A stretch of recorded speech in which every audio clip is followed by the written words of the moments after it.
इस तरह पांचों लोग रस्सी से एक साथ जुड़े हुए थे, लेकिन सुरक्षा के कारण वे उनका वजन बिल्कुल भी नहीं संभाल सके और नीचे के 2 लोग अभी भी कड़ी मशक्कत कर रहे थे।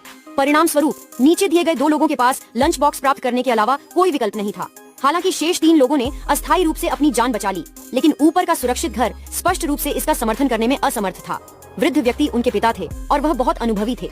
वह अच्छी तरह से जानते थे कि चूंकि सुरक्षा रस्सी फिर से ढीली हो गई है, इसीलिए पिता को एक कठिन विकल्प चुनना होगा।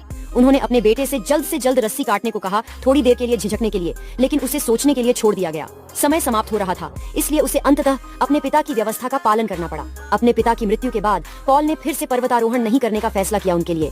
एक के बाद एक पहाड़ों पर विजय पाना उनके पिता के लिए सबसे अच्छी बात थी, क्योंकि केवल पहाड़ पर चढ़ना ही उनका सपना है। मेरी बहन ने इस बार जिस पर्वत श्रृंखला को चुना, वह चढ़ाई के लिए दुनिया की सबसे कठिन चोटी है। आपको पता होना चाहिए कि वहाँ की जलवायु बहुत जटिल है। इतिहास में केवल 30% लोग ही जीवित वापस आ सकते हैं। पहाड़ की चोटी पर पॉल ने विभिन्न तरीकों का उपयोग करने की कोशिश की।